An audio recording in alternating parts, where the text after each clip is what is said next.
All right, guys, welcome back to Survival Vietnamese, where we talk about Vietnamese language and culture. Today, I have my really good friend that I've known for a very long time, Hac.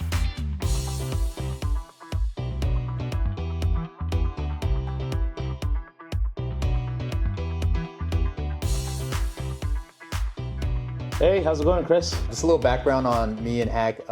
We were together in Hanoi back when we studied abroad here. That's even now something that is actually kind of strange or interesting to people. Yeah. The fact that somebody that was born in the States would choose to go to Vietnam to study abroad because the people in Vietnam are trying to do the opposite. Yeah. Right? For me, definitely life-changing. How would you sum it up for yourself? I mean, I think it was definitely life-changing as well. It like changed really the trajectory of like my entire life until now. Yeah. The program, I think we started in August, right? Like August, September, end of August. Yeah. So me and Hal, my cousin, we traveled like in June.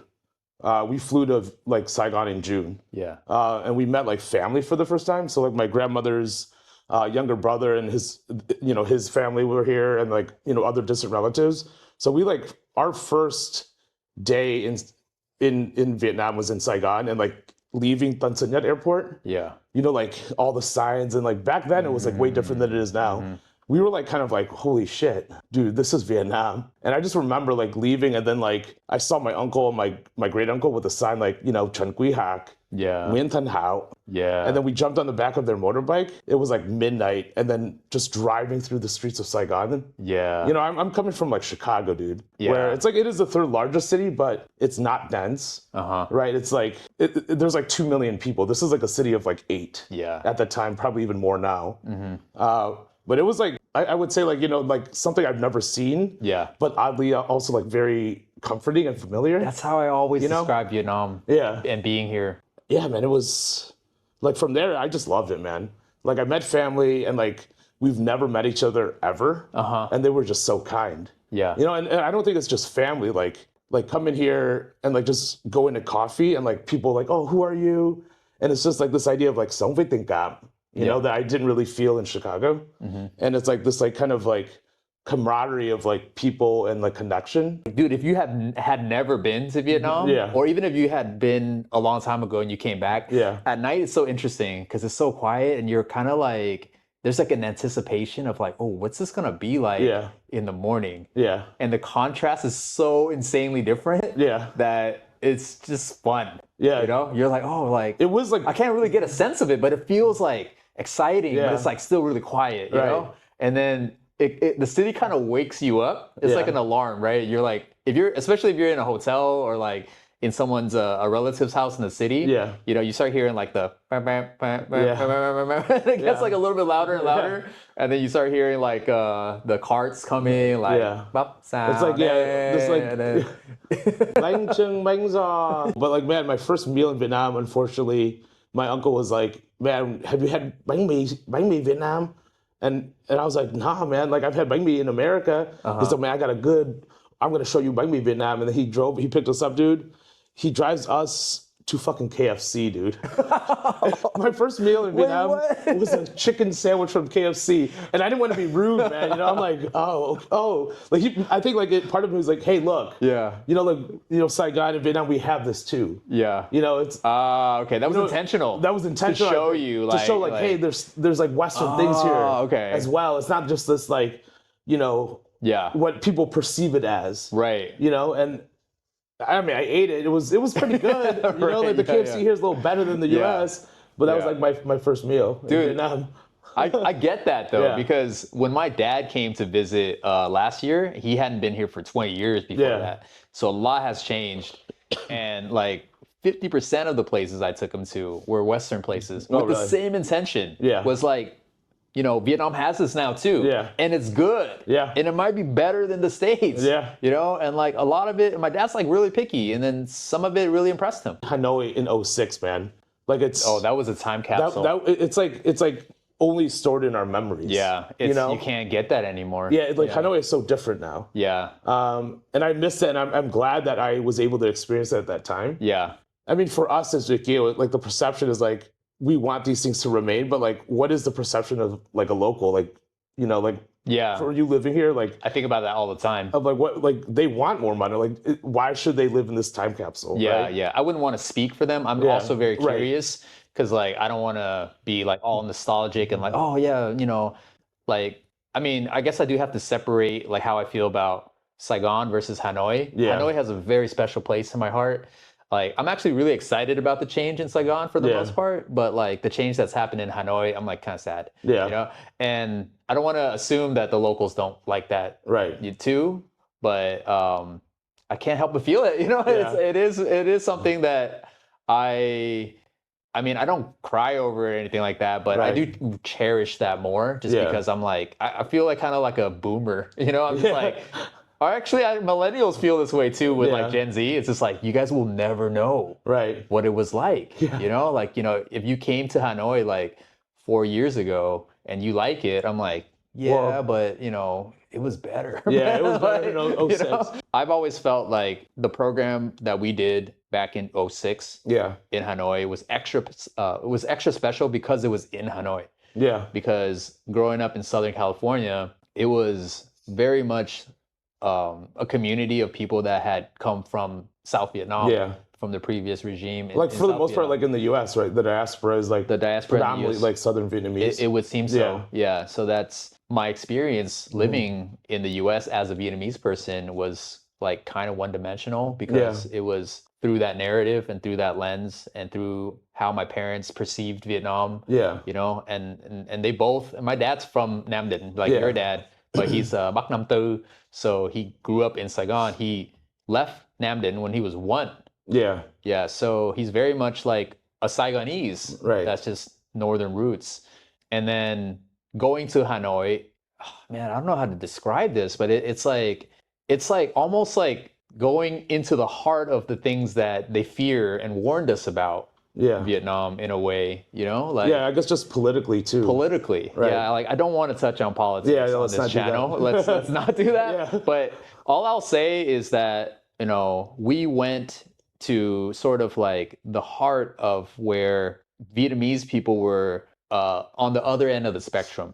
Politically, I guess we could say, you know, or even culturally, because my parents are both from Saigon, even though my dad's a northerner. And I wasn't prepared for any of that. I think if the program was in Saigon, I would have felt prepared for a lot of the things in Saigon.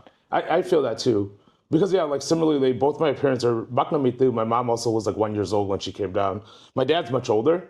So he was actually like a teenager when he came down. So like, but the thing is like when you're a child, even like under the age of like 20 or like 18, like the lived experiences, like you don't really know as much like of Hanoi. Like my father knows more of his life in Saigon as an adult in Saigon.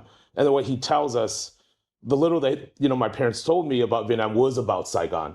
Right. It was about their life there, not so much like their quê or their gulp, you know? So like, it was like, even if like, I think if the program was in Saigon, it would have been easier to probably like transition to the life here. But like Hanoi was like, just kind of like, you didn't know what to expect. Hanoi has something that, in my opinion, Saigon doesn't have, which is, I think everybody will use the word charm. And I really think that's a good word to describe it because there's parts of Hanoi that are scenic, that have kind of like an emotional value, like Hoàng Kim Lake. Certain parts of the old quarter for me, I remember like some of the old quarter walls were really old. It's like they're still existent, right? They're still there. And then you pass by these like arches or like these gates that are like really, really old. And the look of Hanoi is like so distinct. Like there's nowhere like it anywhere. It is a more like romantic city because of its history, right? I feel that for sure. And then the activities we did, right? I don't know what you got up to, but one of my favorite things to do was go to this an Italian restaurant or some kind of European themed restaurant? I think I went with you guys. Oh, really? Because literally, like in Hanoi, the only time I got food poisoning was from this place. No way. Like I never got food poisoning from all the street food. Like eating like, you know, street side on the little stools, but like literally that Italian restaurant. Did you remember what you ate? I think it was just some type of pasta, man, like with like clams or something. You ate like dirty meat skewers and like boom and stuff like that. Yeah, on like the street, nothing. And then it was like a westernized, like, you know, like pretty pricey spot. Yeah. And I get food poisoning. That's funny. Yeah. Yeah, it was pretty pricey. I remember getting like mushroom soup. And, like, you know, just, I don't know, man. It was the Westerner in me, like kind of wanting that comfort. Yeah. But like just sitting there and looking out their big window and seeing the lake. Yeah. And it getting like kind of gloomy outside and just seeing like people pass around. So like my father is from Nam Ding, and he's like only him and his younger brother, like in 54, went down. So his other siblings remained in the north. When I first met my uncle, like I was just sitting and watching him. Like this is my dad's like younger brother. I was like looking at his hands, like his face structure. I'm like, holy shit, dude, this like he looks like my father. Right. Like his hands are like my dad's hands, man. Dude. And the way like he like, my dad is like, it's weird because like this guy was so joyous. My uncle is like a really like goofy, funny guy. Yeah. And then the father that I knew, his sibling, is like this like kind of like sad, kind of like very quiet man. And I never saw him like really laugh. Mm-hmm. And like to see like similar structures, like physical features of my father in like such a different light. Like I think like what if history was different? Like my father could have like stayed here. He could have been, not that, I don't know. I think he's probably happy in some aspects, but like to see that, like, it was like kind of eye-opening and like interesting to think about, you know? Yeah. Yeah. No, I totally had a similar experience too when I visited my first time actually in 2003, and we went to visit some distant relatives with my dad. Yeah. And this older auntie was my grandma's sister. Yeah. And I have very good memories of my grandma. She passed when I was like pretty young. But she came over to the US, and she like, people always like kind of pick on me because like she, I guess, favored me the most out of all the kids, and she like really took care of me. And she fed me a lot, and it's like I have a lot of early memories with my grandma. Yeah. And then seeing her sister, oh my God, I was like, I could see her. Yeah. You know, like it had been like such a long time since I'd seen her face. Right. And then I saw her face and her sister. Yeah. And like the same thing as you, it was like a different manifestation of my grandma. Yeah. But like healthier, you know, like walk down the stairs just fine. And like, you know, and it made me tear up. Yeah. Because I wasn't ready for that. You know, like I was getting like all this childhood connection with my grandma was like coming back. Yeah. I think it goes back to what you said about things being unfamiliar but familiar. Yeah. I think the familiar side is like family and roots are there. Yeah. But they're strange. They're like disconnected from you. Right. Like it's hard to reach it. Right. You know, like even with me, I have enough language to talk to them and ask them about their lives and then share mine. Yeah. But like it's almost like we're from a different planet, but I just learned to speak their language. You know, like the culture was so different and my upbringing was so different. There's no way they could understand it. Yeah. And I don't really understand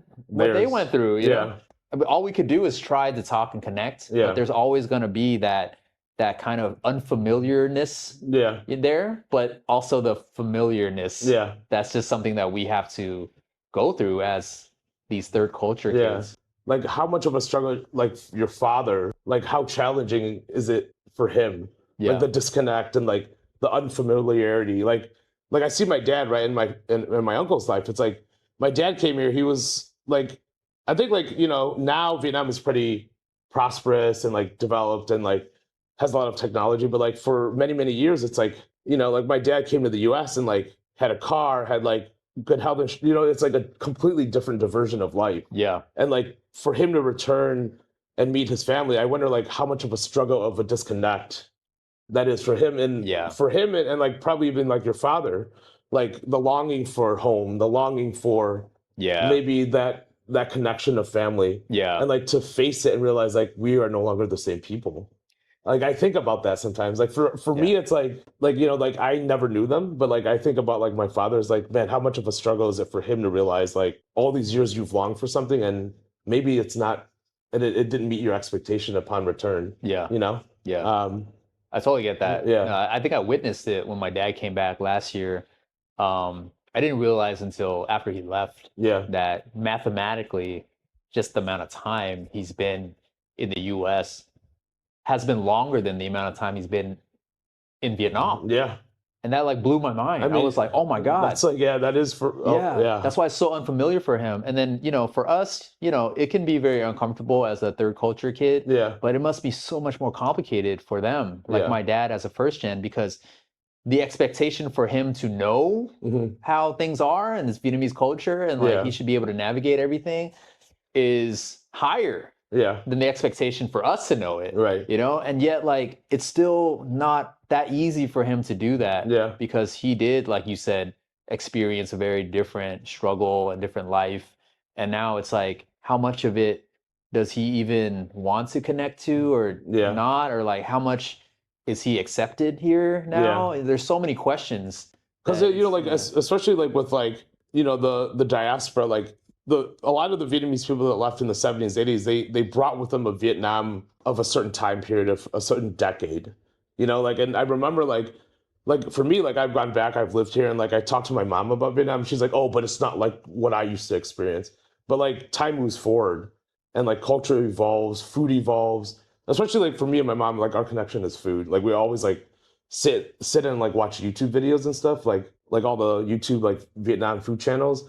But she's like, oh my God, like what is this? Like it's not like chinh gok. It's like, but hey, like it's been like 40, 50 years. Right. Like food and things evolve over time. Yeah. So that, it's like interesting, like what you're saying, like how would they know how to navigate that? Yeah. There is that struggle. It's even harder. Yeah, because it's like their Vietnam is like here, and like Vietnam has you know, they have a point of reference that has completely changed. Whereas us, like there might be some reference, but it's like very minute. Yeah. And then when we learn what it is now, we're just like, okay, cool, that's just how it is. Yeah. But for them, it's like, that's not how it's supposed to be.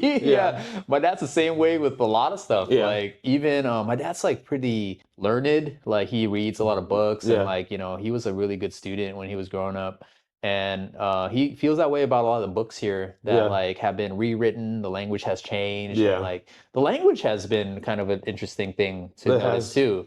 The language is in a time capsule. Yeah. Like sân bay phi trường. Yeah, sân bay, phi trường, nhà băng. Oh yeah, ngân hàng. Ngân hàng. What else is there? Nhà thương. Oh yeah. Bệnh.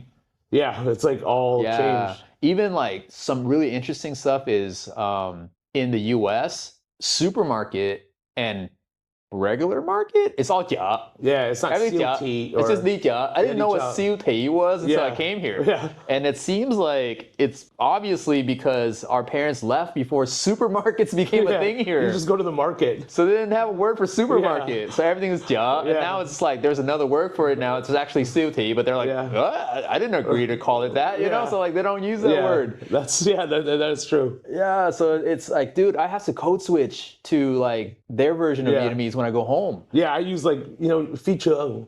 Yeah. You know, I don't say sân bay to my mom or like chợ Vietnam or whatever, you know? I code switch too. Yeah. It's interesting like how you know things evolve and for us like we have to like kind of navigate it in different ways too. Yeah. But dude, I want to go back to talk about just your thoughts on the program. Like the Hanoi program. Yeah. Just like, you know, the fact that it changed your trajectory. It changed my trajectory. What do you think were the factors? Like what were the big things for you?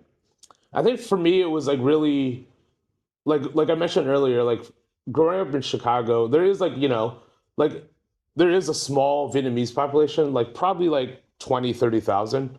But like, you know, comparatively to like, you know, SoCal or like Texas, like you're not like overly exposed, right? Like I would be like, my parents were involved in like the Vietnamese community. They're like, my dad was like a board member of the Vietnamese Association. We were like youth dancers during Tết and stuff like that. But like as children, like once we got like to high school, like middle school, high school, like we just kind of like, for me personally, I just kind of, you know, wanted to be part of like the dominant culture in many ways.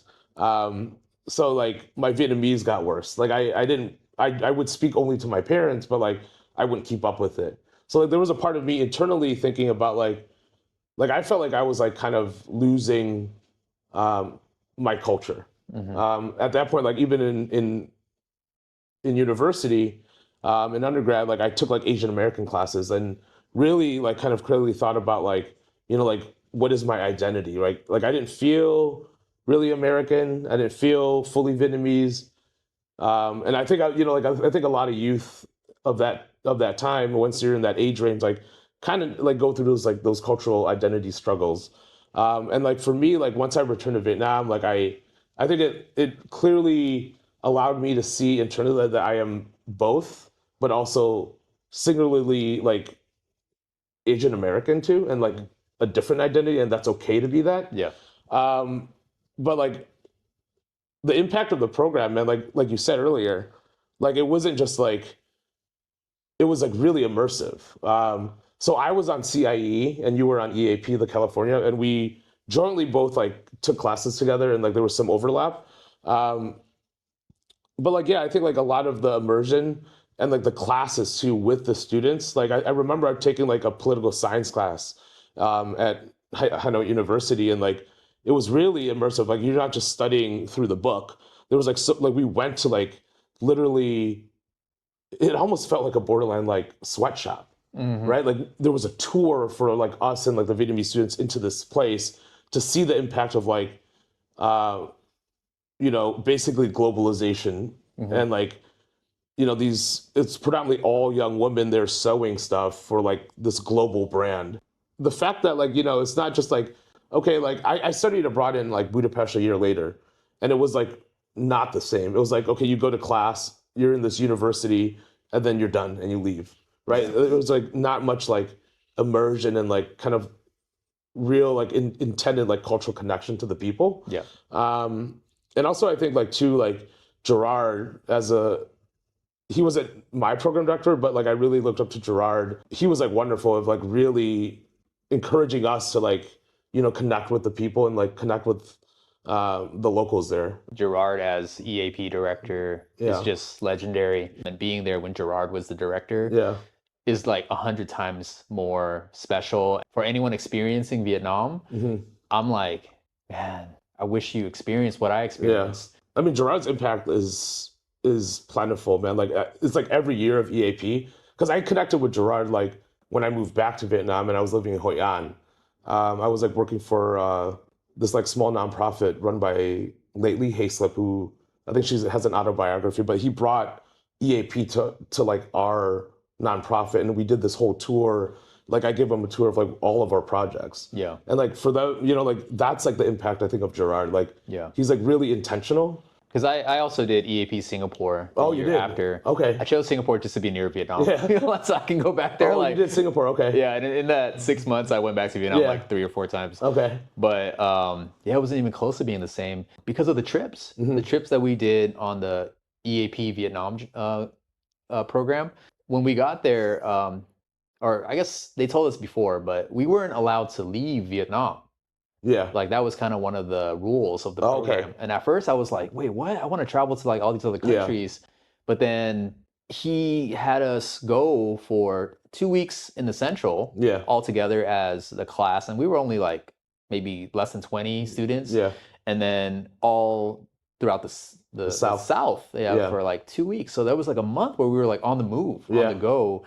And he was giving lectures at these locations, and these weren't tourist locations. Right. Like on our trip specifically, he avoided Hoi An. I remember him specifically saying he hated Hoi An because it became so touristy. Oh, this was back in like 2006. Yeah. Like now it's like way crazier. Now it's like way different. Yeah. So he's like, we're just gonna avoid that, and we went to like places that were old battlefields and places that were just remote villages and all these different places that you would never go through on a tour.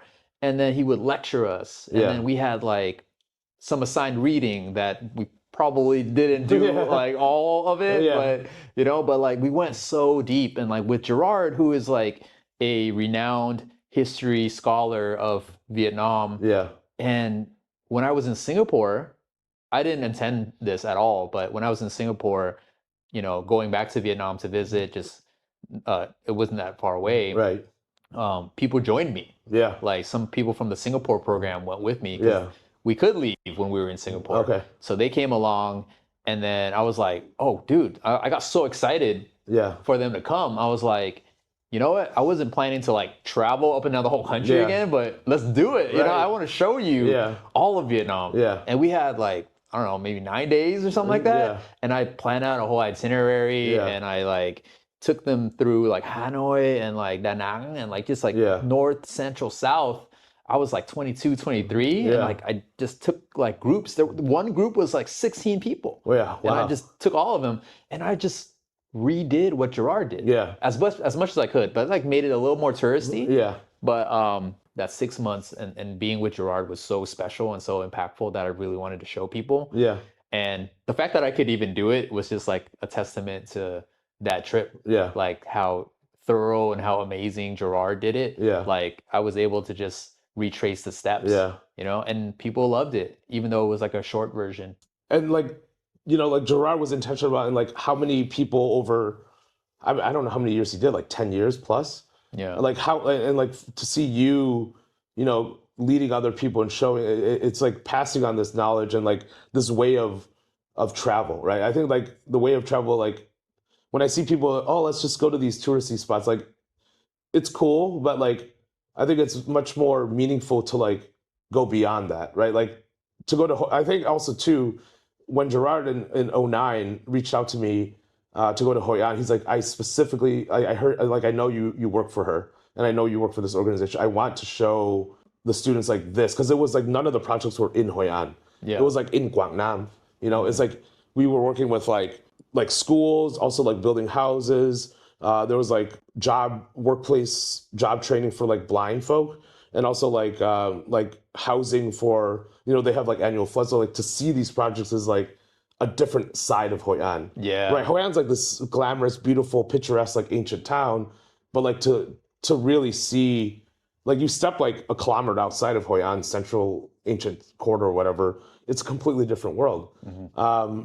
So I mean, like that's the impact of Gerard, and also like you passing that to other people, and like how many people have retraced those steps. Yeah. You know, I think that's like the importance of like this program. It lives on through the students, through the people they impact. Yeah. And like the routes they take to travel too, I think. Yeah. To see like kind of a more, you know, real Vietnam. I'm actually I'm just curious what it was like growing up Vietnamese in Chicago. Like you were born in Chicago. I was born in Chicago. I lived there for a few years. My parents had a restaurant in Chicago. They didn't do too well after like 8 years. They basically like closed down the restaurant, went bankrupt. And then my dad, like prior to this, like even like in Vietnam, in Saigon, he was like his story, like he was always like an educator. My dad like taught English in Vietnam. Oh. Like he was also like a translator for the U.S. Embassy back then. And then like in the refugee camp in Wake Island, like he was the teacher for all the other refugees going to like the States or, you know, wherever they were going to land, but he was like the English teacher. So like he kind of returned to that career like in the early 90s, like when there was like, you know, like the like a lot of people coming over. But like, yeah, so he got a job in the like just right outside Chicago. There was a huge influx of like Vietnamese students in the early 90s that came. So he was like their bilingual English teacher for like, and it lasted like 8 years, like during the 90s, up until like 2000, when there was not that influx anymore. So like we moved to the suburbs, which is different, I would say, than living in Chicago, even though it's like literally 30 minutes outside of Chicago, where it's like the way Chicago is. I mean, Chicago's a big city, but it's a segregated city, right?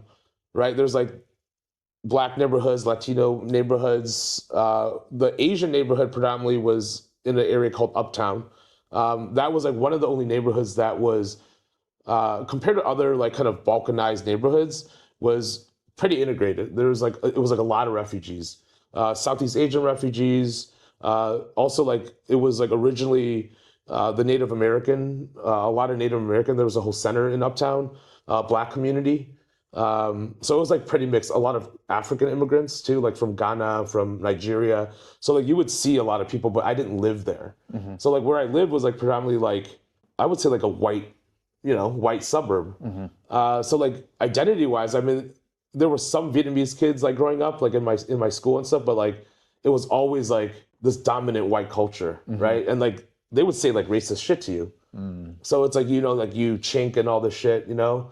And it's like, none of us really fought back. Like we were weak in numbers, and we just like put our head down. So like that, like kind of like I never internalized like wanting to ever be white. Like I just put my head down, man, and just like just try to study and do that shit. But like on the weekends, I'm like always in uptown with Supnock, and like other people. And I was like involved in like youth programming. So like that's where I got my Vietnamese culture. Yeah. So like it was like Monday through Friday, it's like you almost got to wear a different hat. And then like when you get to Chicago in like uptown Argyle Street, like I could like or take off that mask, So it was like this like duality that existed. Yeah. And it was like confusing when you're a child. Yeah. And I think that like kind of like that culmination of like that straggling of that fence for so many years, and deciding to like think about like study abroad, like when my cousins said, dude, let's go to Vietnam, it was like, it made complete sense. So I just want to ask you about like what's going on now, because I know you do a lot of good work right now, and it's very much tied to the Vietnamese community. Yeah, literally after studying abroad in 2006, like I knew when I graduated, I was going to come back to Vietnam.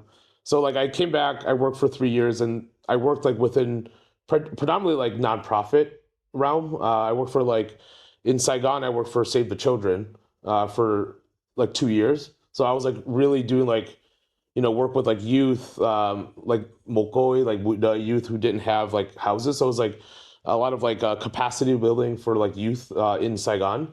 And also I worked in like Hoi An as well it's called Global Village Foundation. It was founded by Lately Hayslip, who is based in SoCal.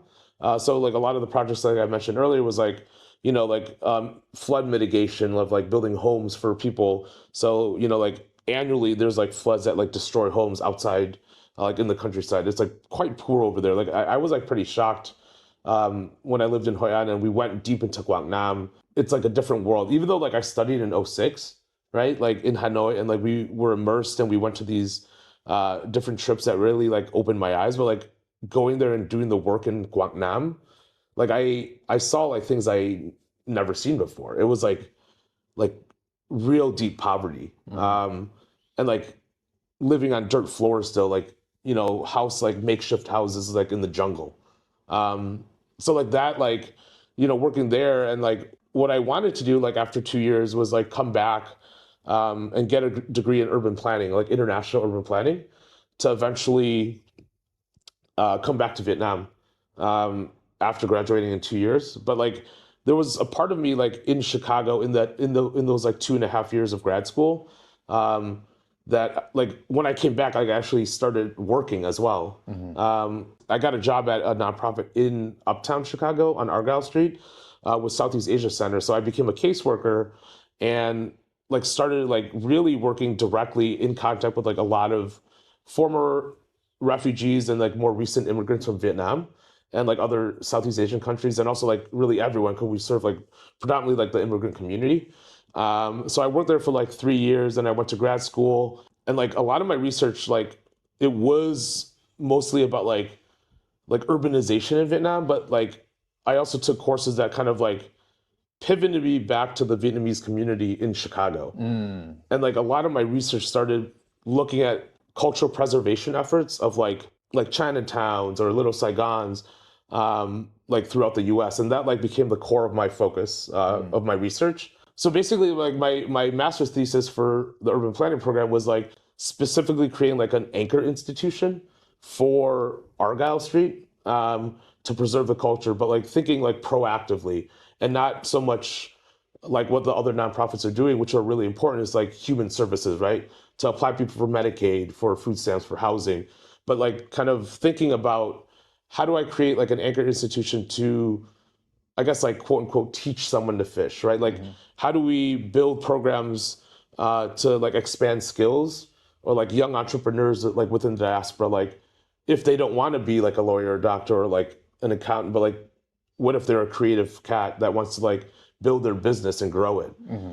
So like thinking about like those kind of mechanisms and working with youth and like other kind of young entrepreneurs to like add value, not only to like their own lives and their own creativity, but also like if we hosting a platform for incubation within Argyle to like, I think like to like grow the area as well.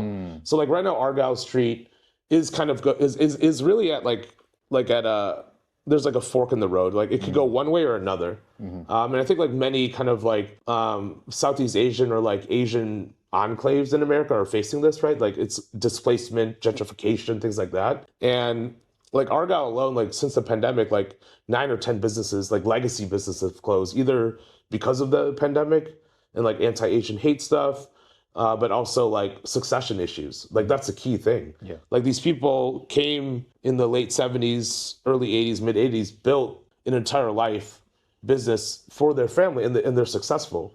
Like their kids are like CEOs of companies now. They're not going to want to take over a grocery store. And we're faced with like that real thing of like, if this legacy business closes, what replaces it?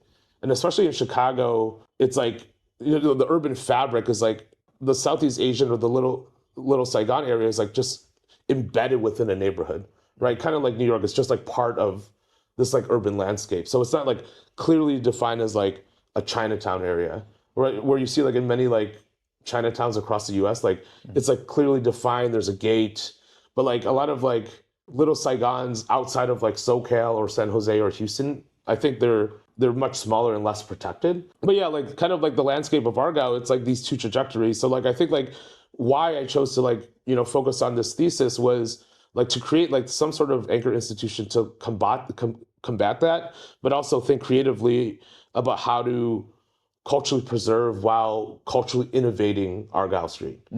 2 years ago, so me and my childhood friend, Jennifer Pham, her nickname's Nookie, we started this thing called Hai Ba Yo, actually just as like right before the pandemic. It was like, yo, let's start something to just draw people in our generation back to Argyle. Yeah. Right? Like, so like I thought of the name Hai Ba Yo because it's just like, you know, like we're like, Hai Ba Yo, Hai Ba Yo, Hai Ba Yo. And like, no one really knows what it means. Even like Vietnamese people, they like read it, like, oh, it's like Hai Ba Yo.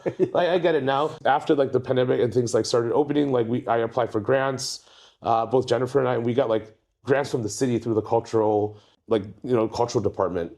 And we did like Tây Trung Thu, like outdoor festivals. Like we scaled up, did things like kind of legally.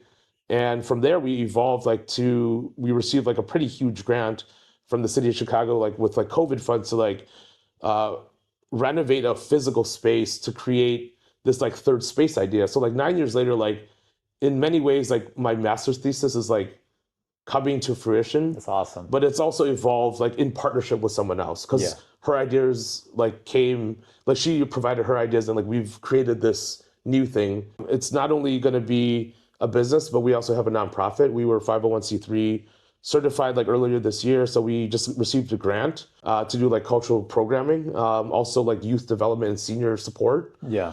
So we're going to do like a lot of, in partnership with like other kind of creative nonprofits to provide like youth education, like through, like audio production, like visual, like drawing and like comic books, and also like literary arts. So that's like one of the key programs for youth development. We're working with like the Vietnamese Senior Association and like the Veterans Association to provide like, you know, like food giveaways, mutual aids for like seniors, but also like kind of like have celebratory things like of like key like Vietnamese holidays like Tết, other things like Tây Trung Thu and things like that. Yeah. But also like we also have our business aim is we're gonna have like a cafe, bar, cultural event space that hosts like programming that will hopefully, you know, draw people to the area. Also, we have like a platform to incubate other creatives. So like my job previously was like I worked for the Chamber of Commerce. So like I know like how to navigate like a lot of the city things and like grow your business. So like in working with like young entrepreneurs that may have a vision to like eventually like open a brick and mortar. We also work with a lot of like pop-up shops if they want to grow their business. We have the tools to like help them apply for grants, navigate like the red tape of Chicago, you know, business licensing, which is like hell. The physical space is on Argyle. If any of you all are in Chicago, if you're in Chicago, you should come. I would love to check it out. We're going to be opening in January during Date, actually. Our grand opening, we'll have like a cafe, non-alcoholic bar at first. Music, we have film nights. We're working with like Vietnamese guy from Toronto who's gonna curate like a lot of like Vietnamese film and like connecting with like filmmakers and stuff like that too. So it's like a plethora, like a whole gambit of like just like Southeast Asian culture for Argyle, uptown Chicago, which we've never had before. Yeah. You know, it's like always like You come and you eat, you get your groceries, and you dip. Yeah. We want people to stay and like experience something beyond that. Dude, that's amazing. That's what we're trying to do. Okay. Appreciate you, man. All right, man. All right. Cheers. Thanks, guys. Thank you. How about you?